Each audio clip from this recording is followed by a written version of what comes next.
اللہ تعالیٰ نے قرآن مجید میں ایک جگہ فرمایا ہم نے انسان اور جنات کو پیدا کیا اپنی عبادت کے لیے. ایک جگہ اللہ نے فرمایا لیبلوکم ایکم احسن عملا، ہم نے اس لیے پیدا کیا کہ ہم دیکھنا چاہتے ہیں کون اچھا عمل کرتا ہے کون برا عمل کرتا ہے. اب ایک جگہ اللہ فرماتے ہیں میں نے صرف اس لیے پیدا کیا میری عبادت کریں. دوسری جگہ اللہ تعالیٰ فرماتے ہیں میں نے صرف اس لیے پیدا کیا دیکھنا چاہتا ہوں کون اچھا اور کون برا. تیسری جگہ اللہ نے فرمایا اما شاکرا و اما کفورا، میں نے صرف اس لیے پیدا کیا میں دیکھنا چاہتا ہوں کون شکر کرے گا اور کون ناشکرا بنے گا. ایک جگہ اللہ نے فرمایا پیدا کیا اسلام میں مکمل داخل ہو جاؤ، اصل حکم یہی ہے. تو اس سے پتہ چلتا ہے بھائی یہ اصل میں ایک ہی حکم ہے جس کو مختلف انداز سے بیان کیا جا رہا ہے. وما خلقت الجن والانس الا لیعبدون، میں نے بنایا اس لیے میری عبادت کریں میری غلامی کریں. اچھا اللہ تعالیٰ نے جو ہمیں احکام دیے ہیں جو آرڈرز دیے ہیں، اصول فقہ میں اس پہ بڑی بحث ہوتی ہے کہ جتنے بھی اللہ کے احکام ہیں نا جو آرڈرز ہیں اللہ تعالیٰ کے، کیونکہ اللہ تعالیٰ حکمت والی ذات ہے حکیم ہے، تو جب کوئی حکمت والی ذات ہوتی ہے تو وہ آرڈرز جو دیے جاتے ہیں وہ فضول نہیں ہوتے، اس میں کوئی فائدہ ہوتا ہے. ویڈیو نہیں بنائیے گا جیسے ہم نے آرڈر دیا نا اس میں کوئی حکمت ہے. نکاح کی ویڈیو بنا سکتے ہیں بیان کی نہ بنایا کریں، ٹھیک ہے نا. تو جتنے بھی اللہ تعالیٰ نے آرڈرز ہمیں دیے ہیں ان میں کوئی نہ کوئی حکمت چھپی ہوئی ہے. آپ کو پتہ ہے یونائٹڈ نیشن نے بھی جب قانون سازی کی ہے مختلف ملکوں کے لیے تو ان کے پیش نظر بھی کوئی حکمتیں کیا خیال ہوتی ہیں کہ نہیں ہوتی. یعنی ان کا دعویٰ یہ ہوتا ہے کہ ہم یہ جو قانون بنا رہے ہیں یہ انسانیت کے بھلے کے لیے، اور کچھ بیسک اصول ہوتے ہیں جن اصولوں کو سامنے رکھ کر احکام بنائے جاتے ہیں قانون بنایا جاتا ہے. جب کوئی اسٹیٹ اور ریاست اسمبلی میں کوئی قانون پاس کرتی ہے کوئی لاس بنائے جاتے ہیں، ان قوانین کے پیچھے بھی دعویٰ کیا ہوتا ہے بھئی یہ اپنے لوگوں کے فائدے کے لیے بنائے جا رہے ہیں. آپ نے دنیا میں کوئی ایسا قانون دیکھا کہ حکومت قانون پاس کر رہی ہے لوگ پوچھتے ہیں کہ کیوں؟ گورنمنٹ کہی ہے لوگوں کو بیڑا غرق کرنے کے لیے ہو رہا ہے، یہ ہم قانون پاس کر رہے ہیں تاکہ لوگوں کا بیڑا بولو غرق ہو. لیبل سب اچھے ہی لگاتے ہیں. فرعون بھی جو قانون بناتا تھا کہ بنی اسرائیل کے بچوں کو قتل کر دو، ہزاروں بچے مروا دیے اس نے، قتل کروا دیے. تو اس کے پیچھے کیا دعویٰ تھا بھائی؟ بات یہ ہے کہ اسٹیٹ کو خطرہ ہے، اسٹیٹ کو خطرہ ہے، ان بچوں میں ایک بچہ پیدا ہوگا جو میری حکومت ختم کر دے گا تو اسٹیٹ لہذا سب کو کیا کر دو، ہزاروں بچے ماؤں کی جن کا کوئی جرم ہی نہیں ہے. تو اس سے ہمیں ایک بات پتہ چلتی ہے جو بھی قانون بنانے والے ہوتے ہیں قانون ساز ہوتے ہیں ان کا دعویٰ بہرحال یہی ہوتا ہے کہ ہم انسانیت کے فائدے کے لیے کام کر رہے ہیں، چاہے وہ اس دعوے پہ پورا اتریں یا پورا نہ اتریں. وہ اترے نہ اترے ایک الگ بات ہے. اب تین طرح کے قانون ساز ہیں دنیا میں جو قانون بناتے ہیں. نمبر ایک ظالم لوگ جو دعویٰ تو یہ کرتے ہیں کہ ہم انسانیت کی بھلائی کے لیے قانون بنا رہے ہیں لیکن اصل میں انسانیت کی بھلائی پیش نظر نہیں ہوتی، مقصد چند لوگوں کا مفاد ہوتا ہے. جیسے فرعون کے ہاں قانون تھا بنی اسرائیل کے ہاں کوئی بچہ پیدا ہوگا ماں کی گود سے چھین کے اس کو ذبح کر دیا جائے گا. یذبح ابناءہم، لڑکا پیدا ہو، اگر لڑکی پیدا ہو پھر نہیں، لڑکا جو پیدا ہوگا اس کو ماں کی گود سے چھین کے ذبح کر دیا جائے گا. لڑکوں کو کیوں قتل کیا جا رہا ہے لڑکیوں کو کیوں قتل نہیں کیا جا رہا؟ اس لیے کہ ساری دنیا میں یہ بات مسلم ہے کہ طاقت مردوں کے پاس ہوتی ہے، خواتین ہمیشہ سے کمزور ہوتی ہیں. قیامت کی علامات میں سے ہے نا کہ ان تلد الامۃ ربتہا، باندی اپنے آقا کو جنے گی.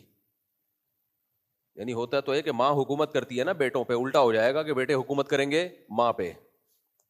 یعنی بیٹا پہلے پیدا ہوگا باپ بعد میں پیدا ہوگا.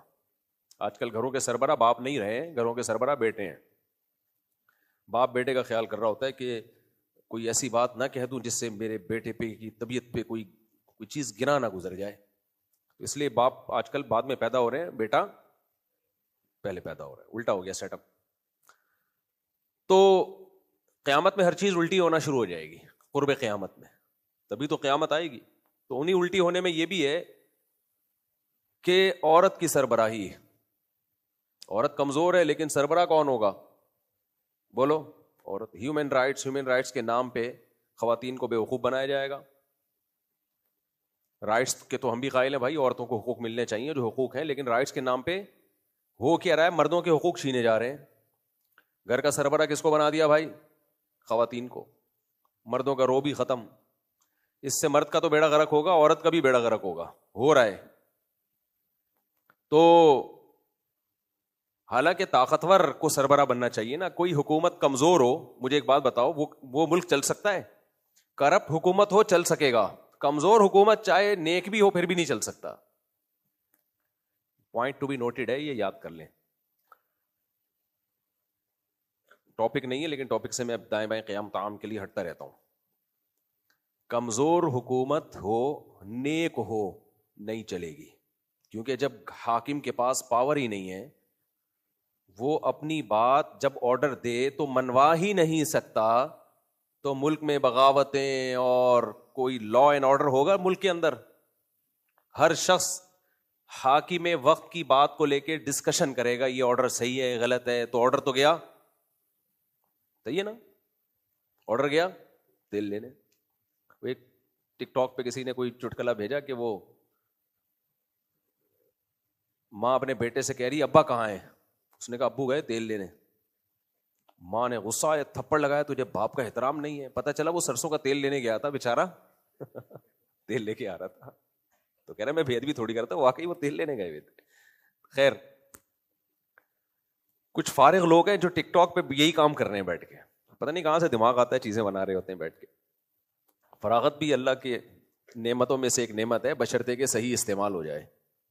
خیر, تو ان تلد الامۃ ربتہا, باندی کیا جنے گی؟ اپنے آقا کو جنے گی.